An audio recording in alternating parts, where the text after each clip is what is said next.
Hey everyone, welcome to my YouTube channel. आज हम पढ़ेंगे प्रोकैरियोटिक सेल और यूकैरियोटिक सेल में क्या डिफरेंसेस है, क्या सिमिलरिटीज है, यानी उनमें समानताएं क्या है, अंतर क्या है।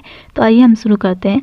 प्रोकैरियोटिक सेल का फर्स्ट ऑफ ऑल हम लोग डिफरेंस देखेंगे कि क्या अंतर होता है प्रोकैरियोटिक सेल और यूकैरियोटिक सेल में।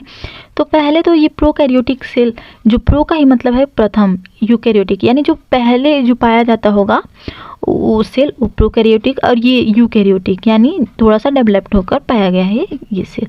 तो जो प्रोकैरियोटिक सेल होता है उसमें न्यूक्लियस जो होता है ना, वो उसमें न्यूक्लियस मेम्ब्रेन नहीं पाया जाता है, ऐसे ही जेनेटिक मटेरियल फ्रीली मूव करते रहता है, जिसको हम न्यूक्लियोइड कहते हैं। यानी कहा जाए तो प्रोकैरियोट में न्यूक्लियस एब्सेंट होता है, जबकि यूकैरियोट में वेल डेवलप्ड, तब बहुत सारे न्यूक्लियस पाए जाते हैं, वेल डेवलप्ड होते हैं यूकैरियोटिक सेल में। उनमें जो न्यूक्लियस मेम्ब्रेन है अच्छी तरह से पाया जाता है।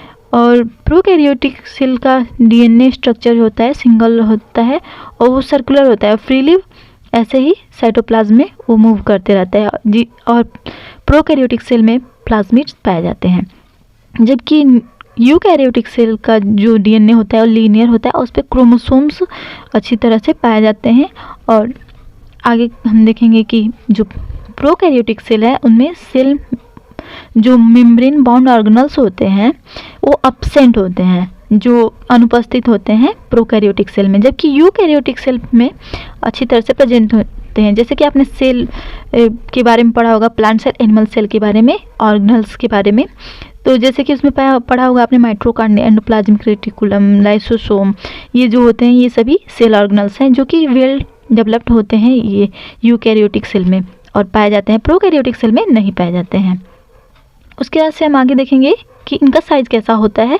तो प्रोकैरियोटिक सेल का जो साइज होता है ना वो छोटा होता है यूकैरियोटिक सेल से, यानी यूकैरियोटिक सेल का जो साइज होता है बड़ा होता है। और प्रोकैरियोटिक सेल में राइबोसोम 70S पाया जाता है, छोटा सा पाया जाता है, और यूकैरियोटिक सेल में 80S राइबोसोम पाए जाते हैं। प्रोकैरियोटिक सेल में जो होता है उनमें रिप्रोडक्शन एसेक्सुअल होता है, यानी उनमें बाइनरी फिजन के द्वारा, जैसे कि द्विखंडन के द्वारा, यानी वो दो भागों में विभाजित हो जाते हैं, तो ऐसे रिप्रोडक्शन होता है। जबकि यूकैरियोटिक जो सेल होता है उनमें सेक्सुअल रिप्रोडक्शन और एसेक्सुअल रिप्रोडक्शन यानी माइटोसिस और म्यूसिस दोनों होता है।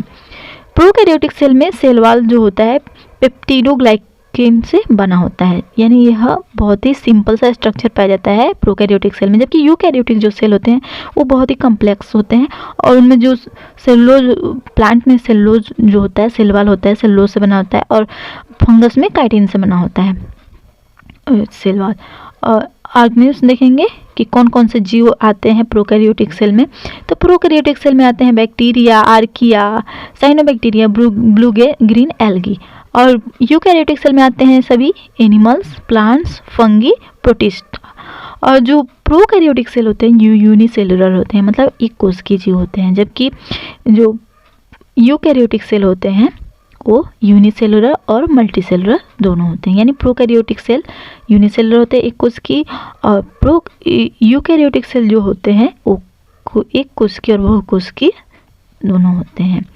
हम उनका स्ट्रक्चर देखेंगे तो ये है ये बैक्टीरिया का एक बढ़िया सा स्ट्रक्चर है। आप देखेंगे यहाँ पर कि ये बढ़िया सा इसमें प्रोकैरियोटिक सेल, यूकैरियोटिक सेल का अच्छा सा स्ट्रक्चर दिखाया गया है, आप देख लेंगे। और अब इनमें हम समानताएं देखेंगे कि जो प्रोकैरियोटिक सेल है और यूकैरियोटिक सेल है उनमें समानताएं क्या है। अभी तो हम अंतर देख रहे थे। तो फ्लेजला, यानी इन दोनों में फ्लेजला पाया जाता है, जैसे कि आप यहाँ पर देखेंगे ये लोकोमोशन में इनके हेल्पफुल रहता है। ये बैक्टीरियल सेल में फ्लेजला यहाँ पाया जा रहा है, ये फ्लेजला। और ये एनिमल सेल होता है उसमें भी फ्लेजला पाया जाता है, जबकि प्लांट सेल में फ्लेजला नहीं पाया जाता है। तो इनमें समानताएं हैं कि इनमें फ्लेजला पाया जाता है और प्लाज्मा मेम्ब्रेन दोनों ही सेल में पाया जाता है, यूकैरियोटिक प्रोकैरियोटिक दोनों सेल में। सेल डिवीजन दोनों में ही होता है, क्योंकि जो हम लोग देखे हैं कि इनमें रिप्रोडक्शन जो होता है प्रोकैरियोटिक सेल में बाइनरी फिजन के द्वारा होता है, यानी द्विखंडन के द्वारा, यानी उन लोग का कौन सा भी पार्ट टूट जाएगा तो वो फिर एक नए जीव का निर्माण कर लेगा। और ये साइटोप्लाज्म दोनों में पाया जाता है, प्रोकैरियोटिक सेल और यूकैरियोटिक सेल। राइबोसोम भी पाया जाता है और ये क्रोमोसोम। होप आपको ये वीडियो अच्छा लगा हो। Please like, subscribe and share. Thanks for watching.